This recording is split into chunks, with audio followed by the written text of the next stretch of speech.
നരേന്ദ്രമോദി ഹിമാചൽ പ്രദേശിൽ ചെന്ന ഉടനെ 1300 കോടിയോ മറ്റോ കൊടുത്തു. വയനാട്ടിലൊരു കൊച്ചിനെ കൊഞ്ചിക്കുന്ന കണ്ടു. ഇപ്പം 1500. അവിടെ ചെന്നപ്പോഴൊരു കൊച്ചിനെ കൊഞ്ചിക്കുന്ന കണ്ടു. അപ്പോൾ നിവേദനം വേണ്ടി വന്നില്ല. അതാണ് പ്രശ്നം. അതേസമയം കേരളത്തിൽ വന്നപ്പോൾ ഈ നിവേദനം പാരയായി. അതാണ് രണ്ടാമത്തെ പ്രധാനപ്പെട്ട കാര്യം. എന്താണ് നിവേദനം പാരയായത്? മോദിയുടെ വന്നപ്പോൾ നമ്മൾ വിചാരിച്ചു ഉപകാരമെല്ലാം ചെയ്യാൻ പോകുന്നു, കുഞ്ഞുങ്ങളെ ലാളിക്കുന്നു, കൂടെ ഉണ്ടെന്നൊക്കെ പറയുന്നു. എന്നിട്ട് മോദി പറഞ്ഞു നിവേദനം നിങ്ങൾ എഴുതി തരേണ്ട വിധം പറയാം, കേന്ദ്രത്തിൽ നിന്നൊരു 10 ഉദ്യോഗസ്ഥന്മാരെ വിടുന്നുണ്ട്, അവരോട് ഇരുന്നിട്ട് നിങ്ങളൊരു വർക്ക്ഷോപ്പ് നടത്തി നിവേദനം ഉണ്ടാക്കാൻ പറഞ്ഞു. അങ്ങനെ നമ്മുടെ കഷ്ടകാലത്തുണ്ട് നിവേദനം ഉണ്ടാക്കി അങ്ങോട്ട് കൊടുത്തു. അപ്പോൾ കേന്ദ്രം പറഞ്ഞ പോലെയൊക്കെ തന്നെയാണ് നിവേദനം. അതിലേതാണ്ട് വയനാട് പുനരധിവാസം മറ്റെല്ലാ കാര്യങ്ങളോടും ഒരു 2200 കോടി രൂപയുടെ ഒരു പാക്കേജാണ് കേന്ദ്രത്തോട് ആവശ്യപ്പെട്ടത്. അതിൻ്റെ അകത്ത് ഈ DNA ടെസ്റ്റ് നടത്തുക, മൃതദേഹങ്ങൾ പല കഷ്ടങ്ങളായിട്ടാണ് കിട്ടിയത്, ഓരോ മൃതദേഹത്തിനും പോസ്റ്റ്മോർട്ടം വേണ്ടി വരും, പല ബുദ്ധിമുട്ടുകൾ വേണ്ടി വരും. അതെല്ലാം കൂടെ കണക്കാക്കിയിട്ട് ഒരു ഉദ്ദേശം 75,000 രൂപ, 10 കോടി രൂപ എല്ലാവർക്കും വെള്ളം കൊടുക്കാൻ വേണ്ടി വരും അവിടെ ശുദ്ധജല വിതരണത്തിന്. ഇതെല്ലാം ഒരു എസ്റ്റിമേറ്റാണ്. ഈ ദുരന്ത നിവാരണ പ്രവർത്തനങ്ങൾ നടക്കുന്നതിനിടയ്ക്ക് തട്ടിക്കൂട്ടിയൊരു എസ്റ്റിമേറ്റാണ്. എസ്റ്റിമേറ്റ് എന്ന് പറഞ്ഞാൽ ആക്ച്വലായി ചിലവാക്കിയ തുകയല്ല. അതൊരു വയ്യാവേലിയായിപ്പോയി. കാരണം ഈ കോടതി, ബഹുമാനപ്പെട്ട കോടതി ഈ കേസിനകത്ത് കേരള സർക്കാരിനോട് നിങ്ങൾ ആ കടലാസ് കൊണ്ടുതരാൻ പറഞ്ഞു, കൊടുത്ത നിവേദനത്തിൻ്റെ ഒരു കടലാസ് കൊണ്ടുതരാൻ പറഞ്ഞു. അപ്പം നമ്മൾ വിചാരിച്ചു കോടതിക്ക് ഇതിന് അധികാരമുണ്ടെന്ന്. കോടതിക്കൊരു അധികാരമില്ല. കേന്ദ്ര സർക്കാർ ഇത്ര രൂപ തരണമെന്ന് പറയാൻ കോടതിക്ക് അധികാരമില്ല. ഈ ഷെഡ്യൂൾഡ് ബാങ്കുകൾ വായ്പ എഴുതിത്തള്ളെന്ന് പറയാൻ കോടതിക്കൊരു അധികാരമില്ല. പക്ഷേ ബഹുമാനപ്പെട്ട കോടതി ഈ കേസ് പിടിച്ചതുകൊണ്ട് കേന്ദ്രം ഇപ്പോൾ തുറന്നു കാട്ടപ്പെടുന്നുണ്ട്. അത്രത്തോളം കേരളത്തിന് ഗുണകരമായി. അതുകൊണ്ട് കേസ് പിടിച്ച കോടതിയെ ഞാൻ അഭിനന്ദിക്കുകയാണ്. കോടതിക്ക് അധികാരമില്ല എന്നുള്ള ഒരു കൊല്ലം മുമ്പ് തന്നെ നമ്മൾ തന്നെ പലപ്പോഴും വ്യക്തമാക്കിയിട്ടുള്ള കാര്യമാണ്. കോടതിക്ക് അധികാരമുള്ള കാര്യമല്ല. അതുകൊണ്ട് കോടതിക്ക് കാശിന് വില നരേന്ദ്രമോദി പണ്ടേ കൊടുക്കാറില്ല, ഇവിടെയും കൊടുക്കാൻ പോകുന്നില്ല എന്നല്ല കാര്യമുണ്ട്. പക്ഷേ കേരളത്തിന് എന്ത് കിട്ടിയ പണി? കഴിഞ്ഞ ഓണം മനോഹരമായ ഓണമായിരുന്നു. അതിൻ്റെ പിറ്റേ ദിവസമാണ് നമ്മുടെ ചാനലുകളെല്ലാം കൂടെ ആഘോഷിച്ചത്. എന്താണ് ആഘോഷിച്ചത്? ഈ പൈസ മുഴുവൻ കേരള സർക്കാർ വിഴുങ്ങി. ചെലവ് കണക്ക് പുറത്തുവിട്ടു ആധികാരികമായി. രാവിലെ 8:30 മണിക്ക് ചാനലിൽ വന്ന് നമ്മുടെ മാധ്യമപ്രവർത്തകർ, വലിയ ഉന്നതമായ മാധ്യമപ്രവർത്തകരാണ്, വയനാട്ടിലെ ചെലവ് കണക്ക് പുറത്തുവിട്ടു. ഒരു മൃതദേഹം അടക്കം ചെയ്യാൻ 75,000 രൂപ. അപ്പം നമ്മളും വളരെ പെട്ടെന്ന് ഞെട്ടി. അങ്ങനെയൊക്കെ സംഭവിക്കുമോ? എന്തായിരുന്നു യാഥാർത്ഥ്യം? ആ ഘട്ടം വരെ ഒരു 10 കോടി രൂപ പോലും ചെലവ് ചെയ്തിരുന്നില്ല. പിന്നീട് എസ്റ്റിമേറ്റൊക്കെ ഉണ്ടാക്കി ടെൻഡറൊക്കെ വന്ന് ചിലവൊക്കെ വരുന്ന അവസാന ഘട്ടത്തിലല്ലേ. ഇപ്പോൾ കൃത്യമായിട്ട് പറയാം ഉദ്ദേശം എത്ര രൂപ ചിലവ് വരും. കാരണം ടെൻഡറായ കാര്യമാണ്. ചെലവ് കണക്ക് പുറത്തു വിട്ടു എന്ന് പറഞ്ഞ് കേരളത്തിൽ ഈ മര്യാദയ്ക്ക് പ്രവർത്തിക്കുന്ന കേന്ദ്ര അവഗണന കൊണ്ട് തകർക്കപ്പെടുന്ന ഈ കേരള സമ്പദ് വ്യവസ്ഥയെ തകർക്കാൻ മാധ്യമങ്ങളും പ്രതിപക്ഷവും കോൺഗ്രസും എന്തൊരു ഉത്സാഹമായിരുന്നു. ഇടതുപക്ഷക്കാർ, അതിലെൻ്റെ സങ്കടം അതല്ല. കമ്മ്യൂണിസ്റ്റ് പാർട്ടിയുടെ എല്ലാ ഘടകങ്ങളും വർഗബഹുജന സംഘടനകളും ഒരു 100 കോടി രൂപയെങ്കിലും കൊടുത്തിട്ടുണ്ട്.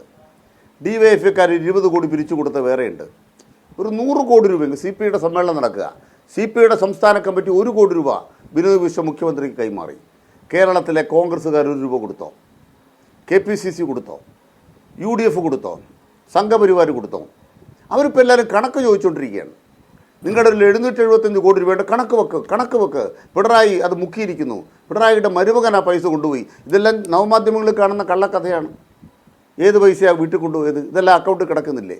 എന്താ ചെലവഴിക്കുന്നത് നിയമപരമായി ചെലവഴിക്കാൻ പറ്റും. വീട് വെച്ച് കഴിഞ്ഞില്ലേ ബില്ല് കൊടുക്കേണ്ടത്? റോഡ് പണിത് കഴിഞ്ഞില്ലേ പൈസ കൊടുക്കേണ്ടത്? അതുപോലെ പാലം പണിത് കഴിഞ്ഞില്ലേ പൈസ കൊടുക്കേണ്ടത്? അപ്പോൾ എന്തെല്ലാം ആഖ്യാനങ്ങളാണ്. വൃത്തിയായിട്ട് പ്രവർത്തിക്കുന്ന ഒരു സർക്കാരിനെതിരെ മാധ്യമ പിന്തുണയോടെ കേരളത്തിലെ കോൺഗ്രസ് കെട്ടുകഥയുണ്ടാക്കി. നരേന്ദ്രമോദി ചെയ്യുന്നതിനെല്ലാം 2 കാരണങ്ങളാണ് ഉള്ളത്. ഒന്നാമത്തെ കാര്യം, കേരളം ഞങ്ങൾക്ക് തൊട്ടിട്ട് കാര്യമില്ല എന്നുള്ള നല്ല ബോധ്യം. അതുകൊണ്ട് കേരളത്തിൽ എന്ത് വന്നാലും കുഴപ്പമൊന്നുമില്ല. രണ്ടാമത്തെ പ്രധാനപ്പെട്ട കാര്യം, കേരളത്തിലെ കോൺഗ്രസ് ഞങ്ങളുടെ കൂടിയാണ്. ജനവികാരമൊന്നും ഞങ്ങൾക്കെതിരായിട്ടുണ്ടാക്കാൻ കോൺഗ്രസ്സുകാർ സമ്മതിക്കത്തില്ല. BJPക്കാർക്ക് നാട്ടിലിറങ്ങി നടക്കാൻ ബുദ്ധിമുട്ടുള്ള ഒരു കാര്യവും കോൺഗ്രസ് ഉണ്ടാക്കത്തില്ല. കേരളമാകെ ഒരുമിച്ച് നിന്ന് BJP ഒറ്റപ്പെടുത്തിയാൽ BJP നേതാക്കന്മാർ വഴിയിലിറങ്ങി നടക്കത്തില്ല. പക്ഷേ അതിന് കോൺഗ്രസ്സുകാരും മാധ്യമങ്ങളും BJPയെ സഹായിച്ചുകൊണ്ടിരിക്കും. ഇതാണ് ഇവിടെ നടന്നുകൊണ്ടിരിക്കുന്നത്. അതുകൊണ്ട് കൃത്യമായിട്ട് പറയാൻ ആഗ്രഹിക്കുന്നത്, വയനാട് പുനരധിവാസമൊക്കെ നടക്കും. മലയാളികൾ നല്ല മനുഷ്യരാണ്. അവർ മുഖ്യമന്ത്രിയുടെ ദുരിതാശ്വാസ നിധിയിലേക്ക് 1 വെള്ളി രൂപ പോലും കൊടുക്കരുത്, ഇതെല്ലാം അഴിമതിയാണെന്ന് എതിരാളികൾ പറഞ്ഞ് ബന്ധിപ്പിച്ചിട്ടും ലോകം മുഴുവൻ സഹായിച്ചു. ആ പണം കേരളത്തിലെ ഗവൺമെൻറ് ഫലപ്രദമായി പ്രവർത്തിക്കുകയാണ്. മറുഭാഗത്തൊരു കാര്യം കൂടി ഉണ്ട് കേട്ടോ. KPCC എത്ര രൂപ പിരിച്ചു? കോൺഗ്രസിൻ്റെ പ്രതിനിധി ഈ ചർച്ചയിലുണ്ടോ എന്ന് എനിക്കറിയില്ല. ഇല്ല. നിങ്ങൾ കൊടുക്കോ ഇല്ലെന്ന് ഹൈക്കോടതി. അപ്പോൾ KPCC എത്ര രൂപ പിരിച്ചു? അവർ പറയുന്ന ഒരു ആപ്പ് വെച്ചാണ് പിരിക്കുന്നത്. അപ്പോൾ ആപ്പ് വെച്ച് പിരിച്ചാലുള്ള ഗുണം എന്താണ്? ഇന്ന് പിരിച്ച പൈസ ഇപ്പോൾ എനിക്കറിയാം. ഇന്ന് ജൂലൈ മാസം വന്ന പൈസ എത്ര, ആഗസ്റ്റ് വന്ന പൈസ എത്ര, അത് ആപ്ലിക്കേഷൻ നോക്കിയാൽ മതി. അതിനാ ആപ്പ് എന്ന് പറയുന്നത്. ആ ആപ്പ് പ്രകാരം എത്ര കോടി കിട്ടിയെന്ന് KPCC പറഞ്ഞിട്ടുണ്ടോ? ഏതെങ്കിലും പത്രക്കാർ ചോദിച്ചിട്ടുണ്ടോ? ചോദിച്ചാൽ മറുപടി കിട്ടിയിട്ടുണ്ടോ? പിന്നെ യൂത്ത് കോൺഗ്രസ് പിരിച്ച കാശ് എവിടെ പോയിന്ന് ഇപ്പോൾ എല്ലാവർക്കും മനസ്സിലായിട്ടുണ്ടല്ലോ.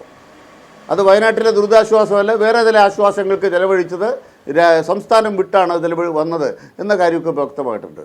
ഇതാണ് കേരളം. മുസ്ലിം ലീഗിൻ്റെ കാര്യം പറഞ്ഞിട്ട് കാര്യമില്ല. ഞാൻ ഈ മുണ്ടക്കൈ ചൂരൽമല ദുരന്തം നടന്ന സ്ഥലത്ത് ഇപ്പോൾ ഈ നമ്മുടെ എൽസൺ എസ്റ്റേറ്റിൽ പോയി സന്ദർശനം നടത്തി. അവിടെ കെട്ടിടപ്പണി നടക്കുന്ന കണ്ടു. നഗര നടുവിലാണ് ആ കെട്ടിടങ്ങളെല്ലാം. കൽപ്പറ്റയ്ക്കടുത്താണ് മുസ്ലിം ലീഗുകാർ സ്ഥലം കണ്ടെത്തിയത് ഏതാണ്ട് 12 കിലോമീറ്റർ അകലെ. ഇത് നഗര നടുവിലാണ്. അവിടെ ഒരു സെൻറ്റിന് എത്ര കിട്ടും? നഗര നടുവിൽ. മുസ്ലിം ലീഗുകാർ വാങ്ങിച്ചെടുത്ത കച്ചവടം എങ്ങനെയാണെന്നറിയോ? അത് തോട്ടമാണ്. തോട്ടമാണെങ്കിൽ വീട് വെക്കാൻ അവകാശമില്ല. ഇപ്പം മുസ്ലിം ലീഗ് എന്താ പറയണത്? തോട്ടമായതുകൊണ്ട് വീട് വെക്കാൻ സഹായിക്കണം കേരളം. ആരെ സഹായിക്കണം? സംസ്ഥാന സർക്കാർ സഹായിക്കണം. ആരെ സഹായിക്കണം? ദുരന്തബാധിതരെ സഹായിക്കണം. നന്നായി. അപ്പോൾ അതിൻ്റെ നേട്ടമാർക്കായിരിക്കും.